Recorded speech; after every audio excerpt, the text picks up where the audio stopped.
Давай. Сейчас мы находимся в Алматинском областном парке. Здесь находятся два автобуса модели 6890. Сейчас этих автобусов в целом мы поставили Алматинскому областному парку в филиалах, в котором мы находимся сейчас. Это автовокзал Ушканыр, то есть Каскеленский филиал. И есть еще Иссыкский филиал. Здесь у нас в Каскеленском филиале эксплуатируется 12 штук. Два сейчас еще не вышли на маршруты, 10 уже работают на маршрутах. Еще 11 автобусов у нас стоят в Иссыке. Они будут выпущены на маршруты в городе. Производство Кастехно. Вот у нас уже нанесены портовые номера, у нас уже есть регистрационные номера тоже. Эти автобусы полностью низкопольные, на дизеле.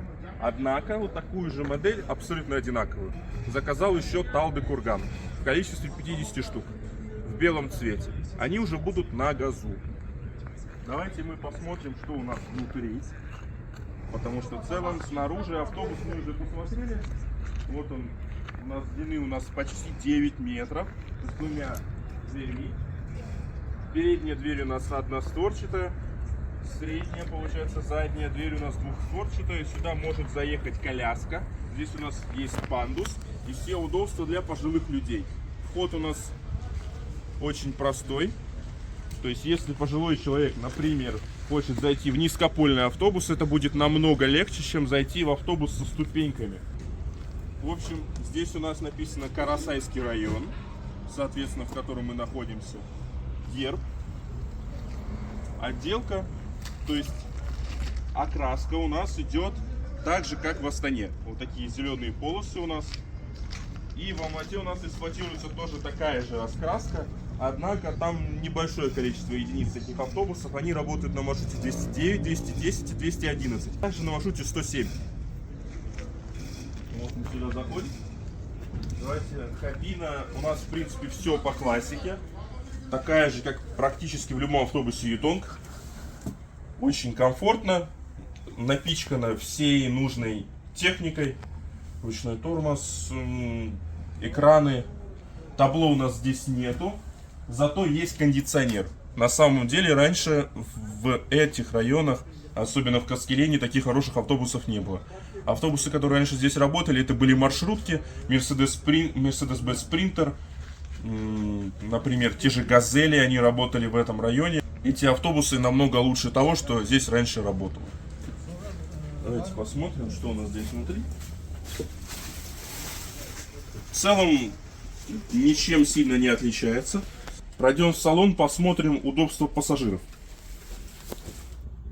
Мы находимся в салоне. Давайте я вам расскажу подробнее, что у нас здесь есть.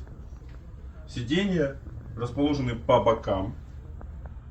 Проблема коротких автобусов в том, что расположение сидений иногда не очень удобно.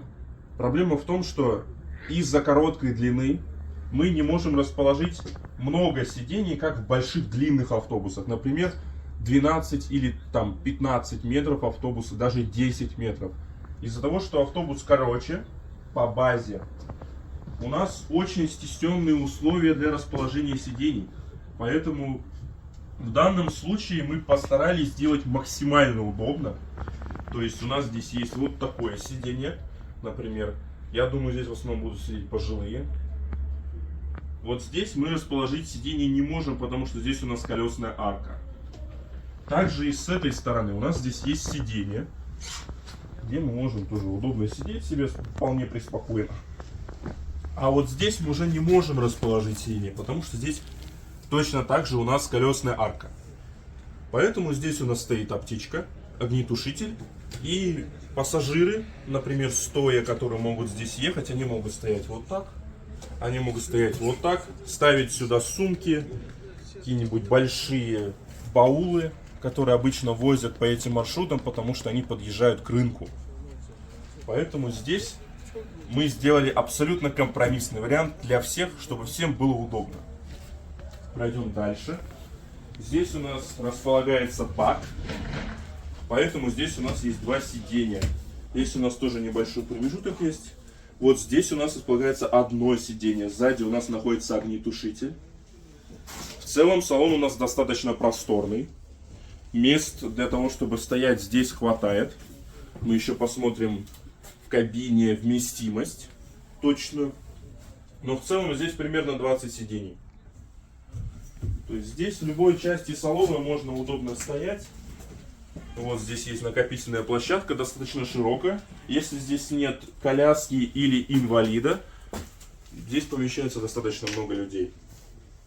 Вот здесь у нас внизу находится пандус, который выдвигается при необходимости, когда должен заехать инвалид.